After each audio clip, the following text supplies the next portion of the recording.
હવે જોઈએ સમાચારો વિગતવાર. અંકલેશ્વર ઓએનજીસી વર્કશોપથી ભરૂચી નાકા સુધી આઇકોનિક રોડની કામગીરી શંકાના દાયરામાં આવી છે. ટેન્ડર પ્રક્રિયા દરમિયાન કામગીરી નહીં, ફૂટપાથના લેયર પણ બનાવ્યા નથી. પાલિકાની વર્ષો જૂની બોક્સ ડ્રેઇન પર જ બ્લોક ગોઠવી દેવાયા છે. અનેક જગ્યાએ બોક્સ ડ્રેઇનમાં ગાબડા પડ્યા છે. ક્યારે પડી જાય અને બોક્સ ડ્રેઇન બેસી જાય તો જવાબદાર કોણ, તેવા સવાલો ઉભા થયા છે. અંકલેશ્વર ઓએનજીસી વર્કશોપથી ભરૂચી નાકા સુધી આઇકોનિક રોડની કામગીરી શંકાના દાયરામાં આવી છે. ટેન્ડર પ્રક્રિયા દરમિયાન કામગીરી નહીં, ફૂટપાથના લેયર પણ બનાવ્યા નથી. પાલિકા વર્ષો જૂની બોક્સ ડ્રેઇન પર જ બ્લોક ગોઠવી દેવાયા છે. અનેક જગ્યાએ બોક્સ ડ્રેઇનમાં ગાબડા પડ્યા છે. ક્યારે પડી બોક્સ ડ્રેઇન બેસી જાય તો જવાબદાર કોણ, તેવા સવાલ ઉભા થયા છે. ફૂટપાથ બાજુમાં પણ બ્લોકનું ધારાધોરણ વગર બેસાડી દેતા પાણી ભરાવો થવાની શક્યતા છે. ફૂટપાથ બનતા જ વાહનોનું અડધા રોડ રોકી રોડ પર જ પાર્કિંગથી ટ્રાફિક સમસ્યા વકરી છે.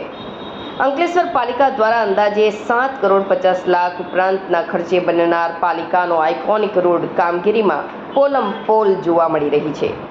એક પણ ઇજનેરની હાજરી વગર ઇજારદાર દ્વારા મજૂરો આધારિત કામમાં વેઠ ઉતારવામાં આવી રહી છે. જ્યાંથી કામગીરી શરૂ થઈ છે તેવા ઓએનજીસી ઓફિસથી લઈ હાલ જીનવાલા સુધી કામ પહોંચ્યું છે. જે આગળ હજુ કામગીરી વધી નથી, છતાં જ્યોતિ સિનેમા નજીક આસિફ માસ્ટરના દવાખાના સુધી ખોદકામ કરી દેવામાં આવ્યું છે.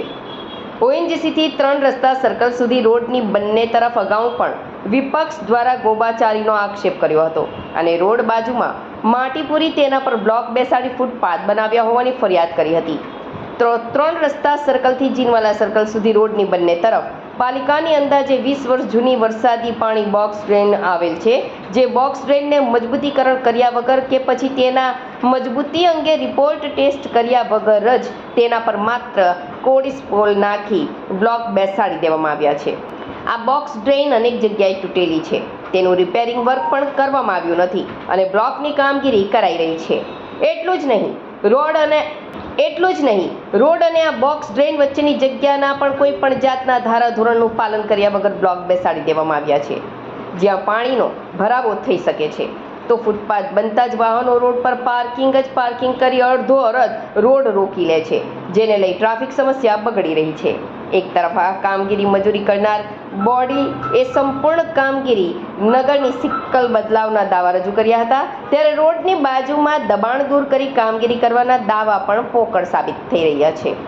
પાલિકાના મુખ્ય અધિકારી કે ઇજનેરની સમયાંતરે અચૂક સૂચક સ્થળ વિઝિટ પણ ન કરવામાં આવતા કરોડો રૂપિયાના કામમાં હવે ગોબાચારીની ફરિયાદ ઉઠી રહી છે.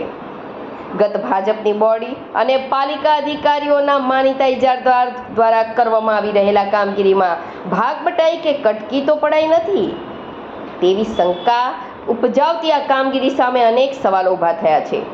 આઇકોનિક રોડ બનાવવાના દાવા વચ્ચે ચાલી રહેલી કામગીરીમાં ઇજારા વખતે કરવામાં આવેલ વિવિધ આઇટમ અને તેના માપદંડ મુજબ કામગીરી કરી એ રહી છે કે કેમ તે અંગે પણ સવાલો ઊભા થઈ રહ્યા છે.